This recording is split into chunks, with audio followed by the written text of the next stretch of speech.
ഇനി സഹോദരന്മാരെ, രണ്ടാമത്തെ കളവാണ് പിടികൂടാൻ പോകുന്നത്. ഇനി നിങ്ങൾക്ക് കേൾപ്പിക്കാൻ പോകുന്ന കളവ് എന്താണെന്നറിയോ? മൗലവി പറയുന്നത് ഫത്ഹുൽ മുഈനിന് പേരോട് അംഗീകരിക്കുന്ന ഒരു പരിഭാഷ ഉണ്ട്. ഞാനൊന്ന് പറയട്ടെ, ഞാൻ അംഗീകരിക്കുന്ന ഒറ്റ പരിഭാഷയും ഫത്ഹുൽ മുഈനിനും ഇല്ല, ഖുർആനിലും ഒരാളും എഴുതിയിട്ടില്ല കേട്ടോ. ഞാൻ അംഗീകരിക്കുന്ന ഒറ്റ പരിഭാഷയില്ല. കാരണം ആ പരിഭാഷകളൊന്നും അതിന്റെ മൂലഗ്രന്ഥങ്ങളോട് ഒരുപോലെ അതിന്റെ ശരിയായ വശം സൂക്ഷിച്ചിട്ടില്ല, നീതി കാണിച്ചിട്ടില്ല എന്ന് എനിക്ക് ഉറപ്പുണ്ട്. പരിഭാഷക്കാർ കാരണം അവർക്ക് അവരുടെ കിതാബിന്റെ ഇബാറത്തിനെ സംബന്ധിച്ച് വേണ്ടതുപോലെ പഠിക്കാത്ത ചില രീതിയ പരിഭാഷകളുണ്ട്. ഉദാഹരണം പറഞ്ഞാൽ സുൽത്താൻ ഔലിയ എന്ന് പറഞ്ഞിട്ട് ഒരു കള്ളത്തരീക്കത്തിന്റെ ശൈഖ് ഉണ്ട് ആലുവായി.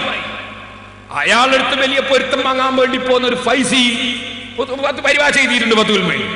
പിന്നൊന്ന് എഴുതി, ഇന്നലെ ഞാൻ വായിച്ചതില്ലേ മാനസിക രോഗി എന്ന് പറഞ്ഞ് നമ്മളെ എന്ത് മൗലവിയാണ് KVM ബന്ധാവ്, അയാളെ പരിഭാഷ ഇന്നലെ ഞാൻ വായിച്ചതില്ലേ, ബിംബത്തിനാരാച്ചാലും അള്ളാനിയാണ് എന്ന് പറഞ്ഞ് ആ മൗലവി എഴുതിയ പരിഭാഷ.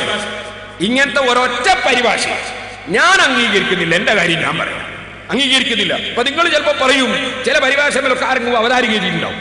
ഈ അവതാരിക എഴുതാൻ വേണ്ടി കൊണ്ടുകൊടുക്കുമ്പോ പുസ്തകത്തിന്റെ ആദ്യം മുതൽ അവസാനം വരെ വായിച്ചിട്ട് ഒരാളും അവതാരിക എഴുതാറില്ല. അങ്ങനെ നമ്മളെ നാട്ടിൽ പതിവില്ല. അങ്ങനെയല്ലാതെ ഞാനൊട്ട് എഴുതാറില്ല കേട്ടോ. എന്റെ അടുക്കൽ ഒറ്റ കൊണ്ടു തന്നാൽ ആദ്യം മുതൽ അവസാനം വരെ വായിച്ചിട്ടില്ലാതെ ഞാൻ എഴുതില്ല. നേരെ മറ്റ് സാധാരണ നമ്മളെ നാട്ടിൽ അങ്ങനെ പതിവില്ല. ഒരാൾ കൊണ്ടു കൊടുത്താൽ വേറെ അവതാരിക എഴുതി കൊടുക്കും. അങ്ങനെ പലരും അവതാരിക എഴുതിയിട്ടുണ്ടാകാം. അതുകൊണ്ട് അവരെ നമ്മൾ കുറ്റം പറയാൻ പാടില്ല. അവതാരിക എഴുതിയവരെ കുറ്റം പറയേണ്ട, അവർക്കത് അബദ്ധം പറ്റിയതാണ്. നേരെ മറിച്ച് ഞാൻ പറയട്ടെ, 100% അംഗീകരിക്കപ്പെടാൻ പറ്റുന്ന ഒരു പരിഭാഷയും ഫത്ഹുൽ മുഈൻ ഇന്ന് വരെ ഇറങ്ങിയിട്ടില്ല. പക്ഷെ ഇയാൾ എന്ത് ചെയ്തെന്നറിയോ?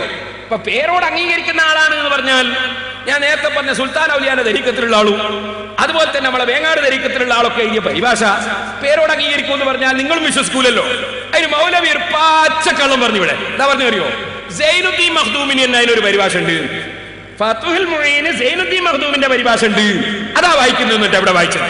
സൈനുദ്ദീൻ മഖ്ദൂമിന് ഫത്ഹുൽ മുഈന്റെ ഒരു പരിഭാഷ മൗലവിമാര് കാണിച്ചു തന്നാൽ, സലഫികൾ കാണിച്ചു തന്നാൽ, നിങ്ങൾ എന്റെ ചെരുപ്പ് എടുക്കലല്ല, എല്ലാ സലഫിക്കും ഓരോ ചെരുപ്പ്, എല്ലാ സലഫികൾക്കും ഓരോ ചെരുപ്പ് ഞാൻ വാങ്ങിത്തരും.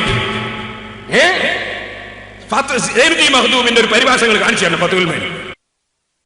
എന്നാ പിന്നെ അർത്ഥം പറഞ്ഞ ആളുകളുണ്ടല്ലോ, നിങ്ങൾ അംഗീകരിക്കുന്ന നേതാക്കന്മാർ. ഇതാ നിങ്ങൾ നോക്കൂ, ഫത്ഹുൽ മുഈൻ പരിഭാഷ സൈനുദ്ദീൻ മഖ്ദൂമിന്റെ പരിഭാഷയാണ്. അതിൽ കാണാം.